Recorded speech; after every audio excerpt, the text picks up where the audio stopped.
Zingelman Comedy Central. Put your hands together for James R. Zingelman, everyone. Keep it going for Zingelman right there. Keep it going for Zingelman. Oh, you guys are nice. I had a rotten day. I was teasing my cat with that laser thing. You ever do that? I accidentally pulled the trigger.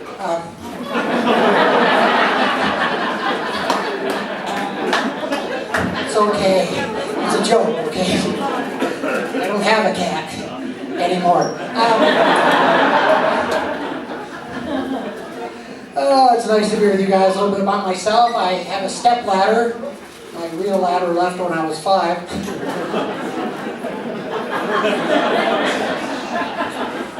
That's so stupid. I just thought of it today. Let's see. So I was.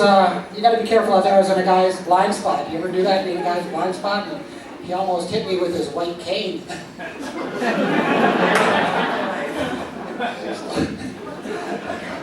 I'm just throwing all this weird stuff out here at the same time, just to get a gauge. Anybody's birthday? Anybody having a birthday tonight? Hey, I guess not. Continue with the program. It's your birthday, man? What's your name? Carol? Hi, Carol. Happy birthday. No free drinks. No, nothing else. Okay. Hi, Carol. Happy birthday. And everybody else that has a birthday? That's it. I had a birthday recently. 21 was my best. Remember 21? I'll never forget mine. All my friends chipped in and got me a sweater.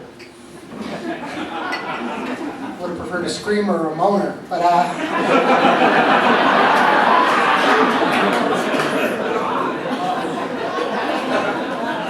hooker's a hooker, huh, guys? At least it wasn't a windbreaker.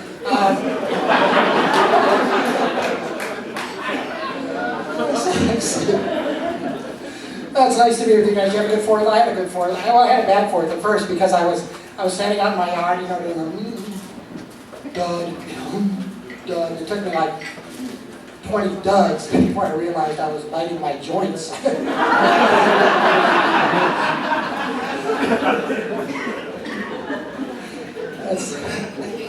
It is nice to be here. I almost didn't make it here. I locked my keys out of the car. And, like you've never been that stoned, huh? It's like, damn it. If I have a coat hanger. Anyway, I don't smoke the marijuana. It just makes me drowsy. Apparently my sleep number is 420. Truth be told, I went to the mattress place. I found out my sleep number is 24/7. So I have no idea why I'm even here. I bought a twin bed, which is just creepy because it looks just like me.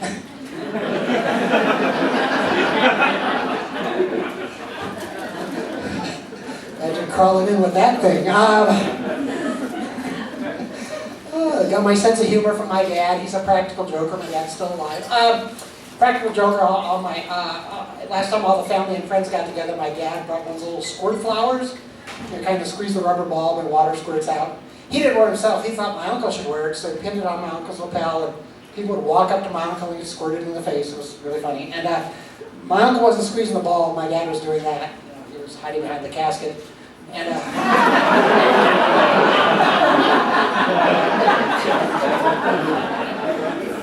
told you he's a joker.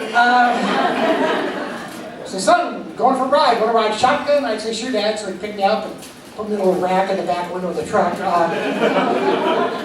Bounced around back there for a while. I was a terrible student. Who are my terrible students here? Be proud, okay? You sit right up front. Good for you. It's like, you're not back there with the other bad students. Did you take shop class? You did? Okay, you were a bad student. Perfect. Now, who was your friend that you hung around with that was just a little bit dumber than you? There had to be one, or else you were the dumb guy, man. Seriously. Make up a name, just so you look smart. Johnny? Johnny. Johnny was your guy? Okay, yeah, mine was Rick. So all my friends on Rick, when we're flunking everything, all my friends said, if you're flunking, take shop. And I thought, I can buy stuff for an hour. And,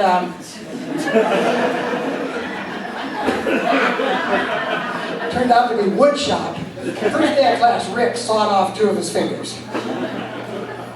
scared the hell out of me because next day we're going to learn how to use power tools. And I thought, that's how dumb Rick was. Okay, but I thought quickly, I wrapped the fingers up in ice, I saved them. I forgot about Rick, he bled to death, but I got the, I got my first day ever in shop class. I made this really cool coat rack. You're a sick group, but I like that. My dad never let me learn. I almost got kicked out of first grade. Were you like a bad student all the time? Cool. I like this guy. I'll buy him a drink, I think. And I was like I almost got kicked out of first grade because of my poor listening skills. I thought the song went, if you're happy and you don't crap your pants. I thought I was doing a good job because all the other kids were applauding. And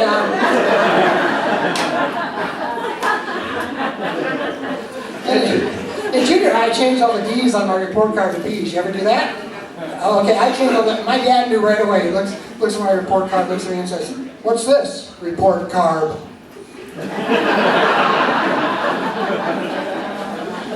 He said, "Don't lie to me." I said, "Sorry, Dad." Punished me the way Dad's always punished kids back then. He got out the belt sander and that chapped my ass. Anyway, my dad would never let me learn anything the easy way either. I would learn to swim, no swimming lessons. Dad just took me on a lake through Riverside boat. That was my dad. We'll learn how to ride a bicycle, same thing, no training wheels. Dad just put me on a bicycle through Riverside the boat. Terrible student. So I'm back in Denver. I grew up here, then I got divorced, then I moved away, then I got married, and I moved back or something, and I got divorced. I don't know. Anyway, I'm divorced now, and I live here. That's all I know. And this is what happened for you guys. And it sounds innocent enough. I took my wife, my ex-wife, my wife at the time, who's my ex-wife now, took her shopping for jeans, and I thought that was a nice thing to do. And as we've gotten older, we put on a few pounds, and she, for some reason, was in some kind of weird denial about it. And she holds up a pair of skinny chick jeans, and she says, "Do you think these will need shortening?" And I said, "I don't think shortening is going to be slippery enough."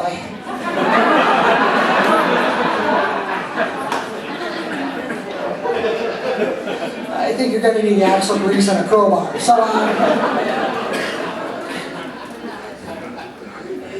so here I am with you guys. I like that. So let's see, we can talk about it. My ex-wife in the park, she's very pretty. She's, one woman will call it dishwater blonde. She's blonde, she has a plate in her head. And I wanted to say something to her, poetic, romantic, like words to a song. And at first I couldn't think of anything. Then I walked up to her, looked her in the eyes, and I said, "Shake for me, girl. I want to be your backdoor man." Apparently, the Led Zeppelin song wasn't the song to lead with. We spent the day in the park feeding the pigeons, to my cat. After that, I wait for you guys to catch up on some of these. After that, I invited her over for dinner because I like to cook during dinner. I couldn't help but notice the way the light hit her face. I thought I had it screwed to the ceiling much better than that.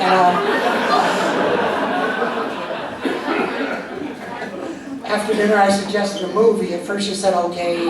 Then she got all nervous when the guys were setting the cameras up around the bed. So,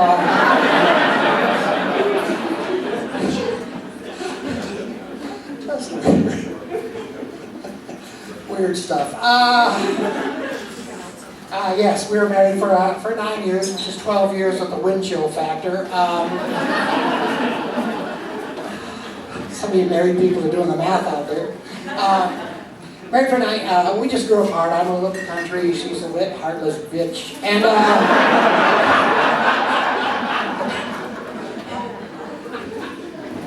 I said tomato, she said, "This is my new boyfriend, Barry." Oh boy, so I grew up in Denver. I grew up actually in Lakewood, way over there.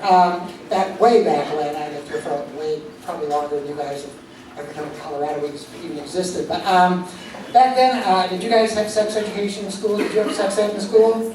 How long did it last? Like a week, a month? A couple of days? A month? Yeah, see, you're young. You got a month of sex. We had 1 hour. Well, I didn't I didn't have sex education, Dad. Just put me on a girl. If you remember South Boat, exactly. Truth is, I had 1 hour of sex education, Friday afternoon, springtime, 5th grade, 1 hour. Girls had 2 hours, they saw a movie. It was called Never Let One of Those Things Touch You, but I had 1 hour. Sex education, Friday afternoon, springtime, 5th grade, I went home, I was so confused. Next day, Dad asked me to fertilize the lawn.